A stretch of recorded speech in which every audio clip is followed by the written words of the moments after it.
Hey everybody, welcome back to the channel. I decided to make a video, or a type of video I haven't made in a while, which is one of my set collection videos. No reason in particular, just felt like doing it. Volume 2, if you couldn't tell already. Obviously the second main set in the volume series, Series 1, 1999. Released literally, I think, a week after Starter Box. If you haven't seen my Starter Box video, it's on my channel somewhere, you can check that out. But yeah, end of March 1999. Here's the box art. One of the first depictions of Joey in the official OCG. Like many of the volume sets, I think it's not exactly the most exciting set, a little bit lackluster when you go through some of the comments. It's very small, like most of the volume sets, it's only 40 cards, but it actually has one of my favorite sets of foils out of all the volume sets. Even though, again, it's not the most exciting of foils compared to most of the other sets in the volume series. So volume 2, a lot of the cards you're going to see here that have been reprinted in English were reprinted in Legend of Blue Eyes alongside some of the cards from volume 1, Starter Box, Booster 1, things like that. But I guess we can just get right into some of the cards. Ignore this half of the page and this page. It's actually part of volume 1. I don't really separate my pages that well. But here's a few of the commons here. Metabat, Woodland Remains. That's probably, yeah, that's one of the cards not reprinted in the OCG or TCG, so it was only in volume 2. Maneater. Urabi here, or Urabi, however you say that.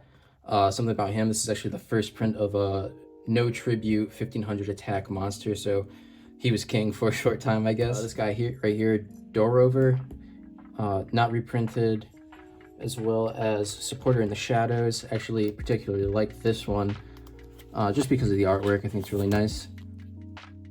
There's that guy, Supporter in the Shadows, volume 2 only. So, you know, still in the stage here where they haven't come out with any effect monsters yet, I'm pretty sure. So these are all just vanilla monsters, all pretty junky, just low attack, low cost. Here's another one, volume 2 only, Solitude, that's what it's called. Pretty wicked looking guy. Here we have the first print of Spirit of the Harp, setting up kind of this baseline for big no tribute defenders with 2000 attack or defense, obviously. Another one you're going to see in this set is Mystical Elf, that was printed as a super rare. Like it's kind of setting the standard for big defense monsters you want to put in your deck. Here we have first print of Enchanting Mermaid, uncensored, just being the girl card of the set. Another volume 2 only print. This guy has a kind of a long name. I forget what it is. The Bewitching Phantom Thief, I believe he's called. Yeah, you know, again, not too much to write home about here with the commons. I think the last, or one of the last cards exclusive to volume 2 would be Holograph right here. Again, just kind of cool artwork.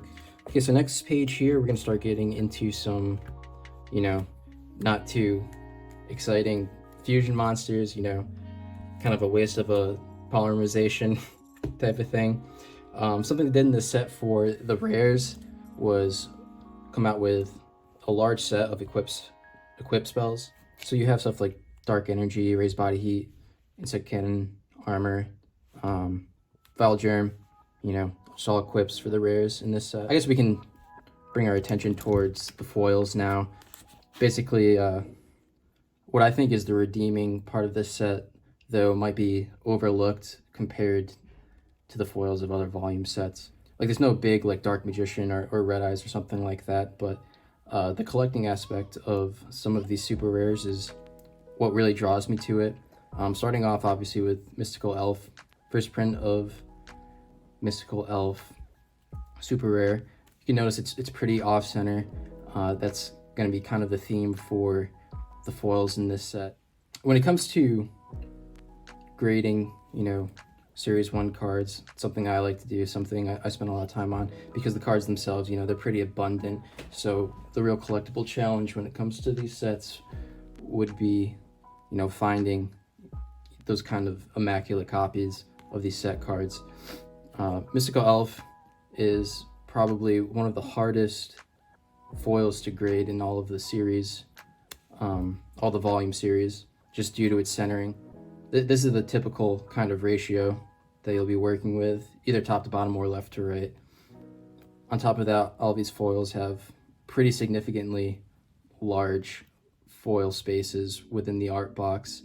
That just makes it super vulnerable for degradation over time. Next foil, and obviously banned artwork, the original print of Final Flame.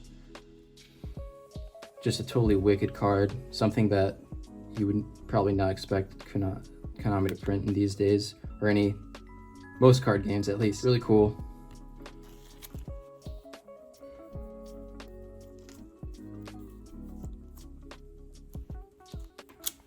And last but not least, for the super rares, it's the first original artwork, again, for some time a banned artwork, Monster Reborn, or I think in Japanese it's called Resuscitation of the Dead. Again, just super wicked, very good themes going on with the artwork and the cards in this set. You know, similar to Mystical Elf, you know, this whole thing is foil, even the picture of the Ankh in the middle. So all of that just gets scratched when you find loose copies for sale and stuff like that, on top of the difficult centering. Getting into the ultra rares, there's only two of them. First one being Curse of Dragon. Very nice to see in an ultra rare.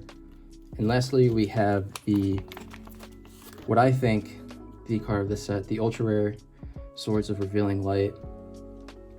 Similar to the Elf, similar to Monster Reborn, this probably takes the cake in terms of condition difficulty for the card. Actually, I think, do I have two in here? Only one. Centering's not as bad compared to the Elf and the Monster Reborn, and probably the Curse of Dragon. That I didn't mention, that one has some pretty bad centering issues as well. But this foil, you know, you never find it clean on the secondhand market. So I actually have one submitted right now.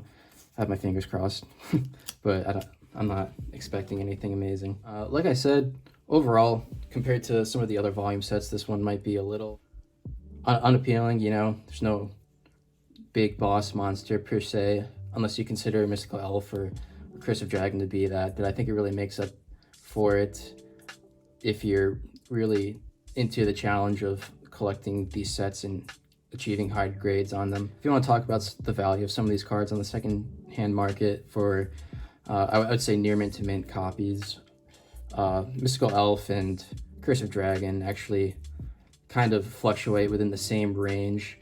I think if either of them come up in, you know, well-centered, clean condition, they're going to fetch a pretty high premium on Japanese auction sites or flea markets and stuff like that, probably around 200 to 250. Similar story for the Swords of Revealing Light.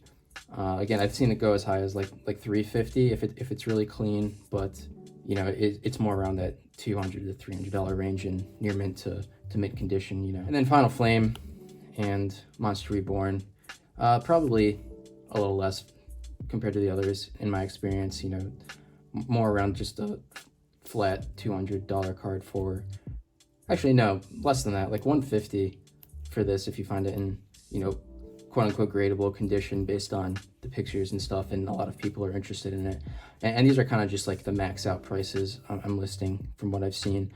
Final Flame is probably the cheapest of the foil set. It's more around, I don't know, you can find it for less than $100. I haven't had trouble. In terms of the booster box itself, it's one of the more expensive of the volume set booster boxes, or kind of midway, you know. It's not up there with volume 1 or 3, but it, you know, it fetches a nice price tag because it's not one of the sets that was reprinted with the Studio Dice copyright and only had one print run, so it's more so around like $3,000 to $3,500 around there, compared to, you know, volume 1 and 3. That's kind of low.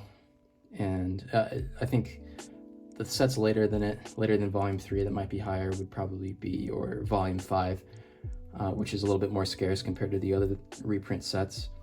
And I don't want to call them reprint sets, but just sets that had extended printing beyond 1999.